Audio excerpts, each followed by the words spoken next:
अस्सलाम वालेकुम everyone, this is me Akbar. Hope सब लोग ठीक होंगे और मेरी वीडियोस आपको पसंद आ रही होंगी। आज जी हम लोग CS621 का वीक 6 यानी मिड टर्म रिलेटेड आपकी आज लास्ट वीडियो है। मुझे उम्मीद है कि आपकी बहुत अच्छे से प्रिपरेशन हो चुकी होगी मिड की। Best of luck for your paper. तो चलें जी वीक 6 को करते हैं स्टार्ट। वीक 6 में आपके पास इंपॉर्टेंट चीज़ आती है, that is control. Concurrency control. Concurrency is the task of running two or more computation over at the same time interval. कहा ये क्या कि एक ही टाइम इंटरवल के ऊपर जब आप दो या दो से ज़्यादा कंप्यूटेशन कर रहे होते हो, टास्क कर रहे होते हो ना, उसे हम कहते हैं कंकरेंसी। अगर दो इवेंट्स हैं तो हम उन्हें कहेंगे कि ये दोनों इवेंट्स कंकरेंट हैं बिकॉज ये एक ही सेम टाइम इंटरवल पर अक्कर हो रहे हैं। अब व्हाट इज कंकरेंसी? आपको अभी मैंने बताया कि कंकरेंसी कंट्रोल का एक शॉर्ट आपको डेफिनेशन दे दी। जरा थोड़ा डिटेल में चलते हैं तो हम बात करेंगे कि कंकरेंसी है क्या। कॉन्करेंट डिज़ाइन जो होता है वो नेसेसरी होता है एट द सेम। नेसेसरी इसका मतलब ये होता है कि जो काम हो रहा है वो एग्जैक्ट इंस्टेंट पर हो रहा है, यानी कि दो टास्क हैं वो एक वक्त में एक ही सेकंड पे वर्क कर रहे हैं। बेशक उनकी different fraction of the second तो है, लेकिन वो वर्क जो एक टाइम पर एक ही जैसे एग्जीक्यूट हो रहे हैं उन्हें हम कहेंगे कॉन्करेंसी, यानी कॉन्करेंट वर्क है। कॉन्करेंट टास्क जो होता है वो एग्जीक्यूट करता है सिंगल और मल्टी प्रोसेसिंग एनवायरनमेंट पर। अगर हम सिंगल प्रोसेसिंग एनवायरनमेंट की बात करते हैं, जो कॉन्करेंट टास्क है वो सेम टाइम पर एग्जीक्यूट हो रहा होता है और सेम टाइम पीरियड के अंदर कॉन्टेक्स्ट स्विचिंग कर रहा होता है। मल्टी प्रोसेसिंग एनवायरनमेंट के अंदर अगर हम बात करते हैं तो हम देखते हैं कि अगर आपके पास प्रोसेसेस फ्री हैं तो कॉन्करेंट टास्क जो होता है वो एग्जीक्यूट करेगा same instant over the same time period. याद रखें, same instant over the same time period. Concurrency control, अब इसमें हम बात करते हैं दो तरीके के कंट्रोल और होते हैं कॉन्करेंसी के ऊपर, इम्प्लिसिट और एक्सप्लिसिट। नेक्स्ट आपके पास आता है कि मल्टीपल एक्टिविटीज़ जो होती हैं वो ज्वाइन करती हैं प्रॉब्लम को, like as an agreement on a common progress. Both issues जो होते हैं ना आपके पास, इम्प्लिसिट और एक्सप्लिसिट इश्यूज, ये रिप्रेजेंट करते हैं fundamental challenges of concurrency and concurrent programming के अंदर। बेनिफिट अगर हम देखते हैं कॉन्करेंसी के, तो जो ओवरऑल टाइम होता है ना परफॉर्म करने के लिए एक सीरीज ऑफ टास्क जो होता है वो रिड्यूस हो जाता है। कॉन्करेंट प्रोसेस जो होता है वो रिड्यूस करता है डुप्लीकेशन इन कोड। अब जो ओवरऑल रन टाइम है ना एल्गोरिथम का, वो सिग्निफिकेंटली रिड्यूस हो जाएगा।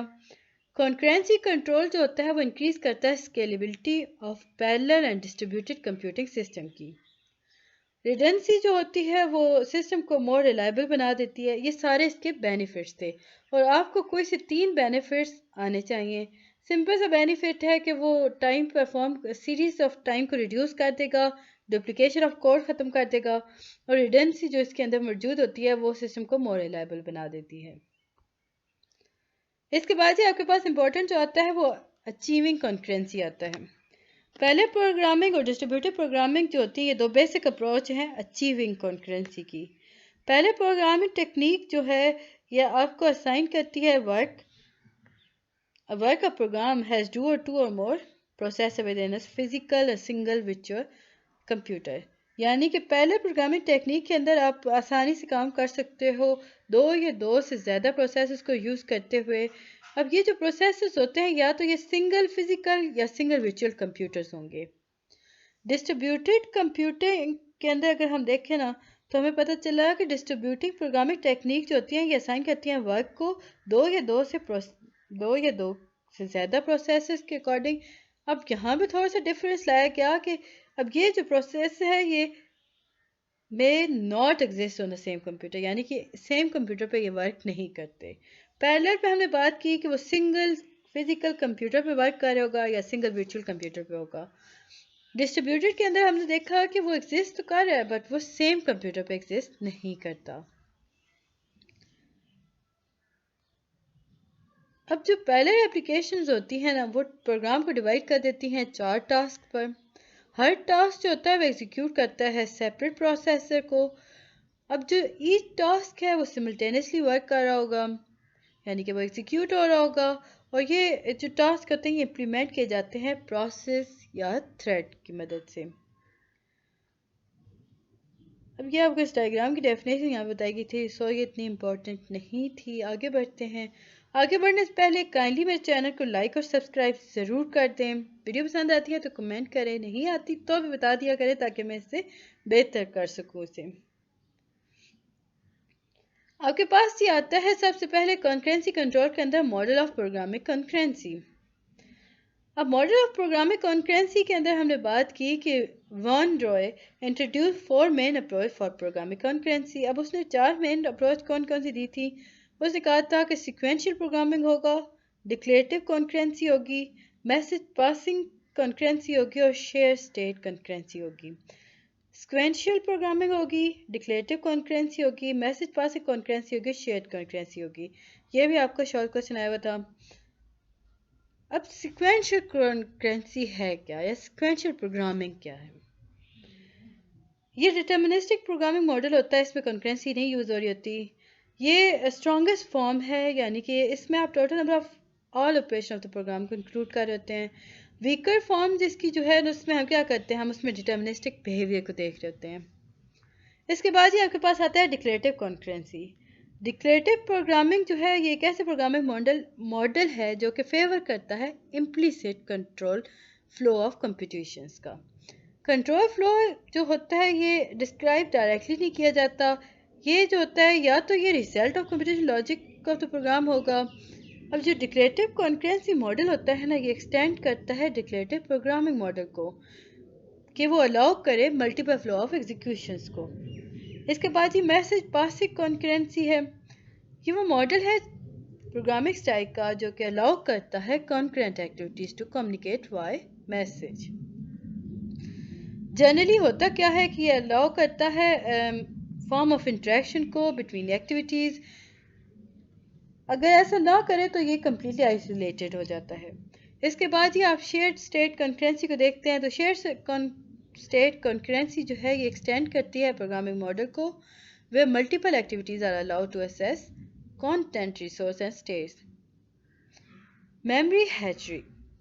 अब मेमोरी हैचरीज के अंदर अगर हम देखते हैं तो हमारे सामने जो सबसे इम्पॉर्टेंट चीज़ आती है that memory hatchery computer system design के अंदर ये इन्हांसमेंट करती है, हेल्प करती है ऑर्गेनाइजिंग द मेमोरी। ये आपके सिस्टम के अंदर जो होता है ये मिनिमाइज करती है असेस टाइम को और आपकी हेल्प करती है मेमोरी को ऑर्गेनाइज करने में। 5 टाइप की आपके पास मेमोरीज होती हैं। फर्स्ट वन है रजिस्टर। रजिस्टर जो है ये फर्स्ट टाइप ऑफ मेमोरी है। इसमें आप इंटरनल लोकेट कर रहे होते हो प्रोसेसर पर। अब एलिमेंट्स जो प्राइमरी यूज़ हो रहे होते हैं ना टेम्परेरी स्टोरेज ऑफ पेरेंट के, ये ने हम कहेंगे कि स्मॉल पार्टीशन ऑफ मेमोरी हैं। Like we are assume to one word, like वो जो वन वर्ड है वो 32 बिट का लेंथ है, उसे हम मिप्स आर्किटेक्चर के अकॉर्डिंग लेके चलते हैं। फिर है कैची। अब कैची क्या है? कैची जो है ये फर्स्ट टाइप ऑफ मेमोरी है जो कि एक्सटर्नल इंटरनल प्रोसेसर पे वर्क कर रही होती है। कैची जो होते हैं ये यूज़ किए जाते हैं temporary storage block of data को ऑब्टेन करने के लिए। अब ये जो ब्लॉक ऑफ डेटा होता है ये मेन मेमोरी से ऑब्टेन किया जाता है, यानी रीड ऑप्शंस आपको दे रहे होते हैं। बट कैची जो होते हैं आपको मेन मेमोरी के साथ इवेंचुअली राइट ऑप्शन भी दे रहे होते हैं। मेन मेमोरी मेन मेमोरी क्या है? मेन मेमोरी जो एक मॉडल है large is modeled as large linear array of storage element। अब ये क्या कर रहा होता है, ये पार्टीशन कर रहा होता है स्टैटिक को डायनेमिक स्टोरेज के अंदर से। बहुत सारी मेमोरी इसमें यूज़ हो रही होती है स्टोर करने के लिए डेटा। अब इसके एग्जीक्यूशन के अंदर हम इंस्ट्रक्शन स्टोरेज को भी देख रहे होते हैं। इसके बाद ही आपके पास आता है डिस्क स्टोरेज। डिस्क स्टोरेज जो होता है ये मेन मेमोरी से ज़रा कम स्लो होता है, यानी कि इतना तेज़ नहीं होता जितनी मेन मेमोरी होती है, बट ये मच हायर कैपेसिटी इसके पास होती है then the preceding 3 types of memory. इसके बाद ये आर्चीवल स्टोरेज है। आर्चीवल स्टोरेज बेसिकली ये ऑफलाइन स्टोरेज है जिसे हम CD रोम ज्यूक बॉक्स कहते हैं। याद रखें आर्चीवल स्टोरेज जो होता है कि ऑफलाइन स्टोरेज है जिसके अंदर मतलब जिसे हम कहते हैं CD रोम ज्यूक बॉक्स। ये फॉर्मर ईयर्स में बना था। इसमें रूम जो होता है वो रैक की मदद से फिल किए जाते हैं अब वो रैक जो होते हैं वो मैग्नेटिक टेप्स लेके चलते हैं। अब ये जो टाइप ऑफ स्टोरेज है ना, ये वेरी लॉन्ग एक्सेस टाइम है कि अपने पास रखती है। कंपैरिजन करते हैं इसके अंदर हम डिस्क स्टोरेज का, तो हमारे पास हमें डिज़ाइन मिलता है कि ये मच लेस वॉलेटाइल है देन डिस्क डेटा। अब देखेंगे आपके पास एक डायग्राम है। रजिस्टर मेमोरी, फिर आपके पास cache memory, main memory, magnetic disk और मैग्नेटिक टेप। मैग्नेटिक डिस्क और मैग्नेटिक टेप जो होते हैं ये ऑक्सिलरी मेमोरी में आते हैं। मेन मेमोरी आपकी प्राइमरी मेमोरी होती है। और ये शुरू रेशो अगर देखें ना, तो हम मैग्नेटिक से रजिस्टर की तरफ मूव कर रहे होते हैं। इसके बाद ही अगर हम increase in cost per bit करें, तो कॉस्ट में हमारे पास जो CPU रजिस्टर है ये लेवल 0 पे होता है। कैची मेमोरी जो होती है ये लेवल 1 पे होती है। मेन मेमोरी लेवल 2 पे होती है। मैग्नेटिक डिस्क लेवल 3 पे होती है। ऑप्टिकल डिस्क और मैग्नेटिक डिस्क जो हम होते हैं इसे हम लेवल 4 का कहते हैं। याद रखिएगा ये मैग्नेटिक डिस्क है और ये मैग्नेटिक टेप है। अगर आता है कि मैग्नेटिक टेप किस लेवल पर है तो वो लेवल 4 है। अगर डिस्क के बारे में बात करते हैं तो वो लेवल 3 था आपके पास। कॉस्ट पर बिट, अब कॉस्ट जो होती है ना हर बिट की इंक्रीज होती है as one move from the bottom to the top in the memory हेड ट्री। यानी कि कॉस्ट जो होती है हर मूव के साथ इंक्रीज हो रही होती है। एक्सटर्नल मेमोरी जो होती है वो चीपर होती है देन इंटरनल मेमोरी।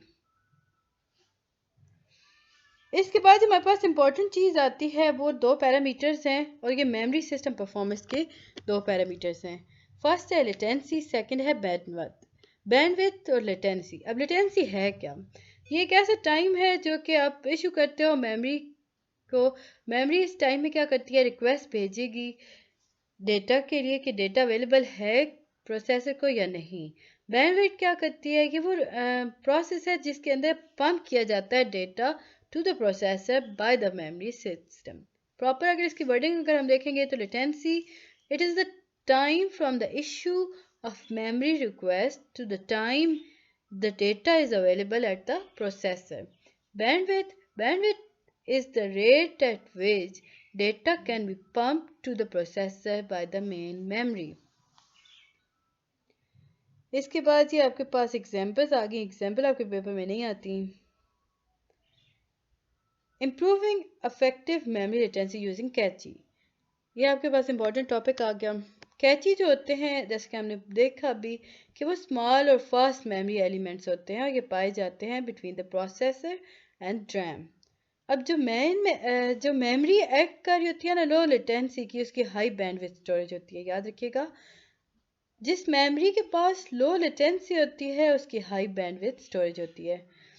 अगर पीस ऑफ डेटा को रिपीट किया जाए या रिपीटली यूज़ किया जाए, जो अफेक्टिव लेटेंसी है मेमोरी सिस्टम के अंदर वो रिड्यूस हो जाती है बाय द कैची। अब इफेक्ट्स ऑफ कैची भी हमारे पास आ जाते हैं। इसमें रिपीट किया जाता है रेफरेंस को सेम डेटा आइटम के ऊपर जो कि करस्पॉन्ड करता है टेम्परल लोकेलिटी को। अगर हम अपनी एग्जांपल में बात करते हैं 0 and 2 data access and 0 and 3 computations, the asymptotic अगर हम बात करते हैं difference between above example become desirable for the caches. तो ये आपका इतनी इंपॉर्टेंट लाइन नहीं थी, इससे इतना मतलब आपने एग्जांपल करनी नहीं है, ये आपके पेपर में भी नहीं आती। इसमें सिंपल आपकी ये आती है repeated reference the same time correspond to temporal locality. इसके बाद ही आप रिड्यूस करते हो नेटवर्क कंजेशन और improve our performance.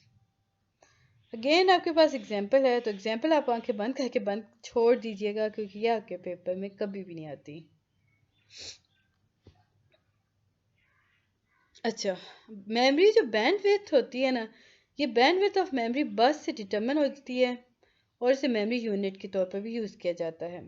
Memory bandwidth जो होती है कि इम्प्रूव की जा सकती है by increase the size of memory block.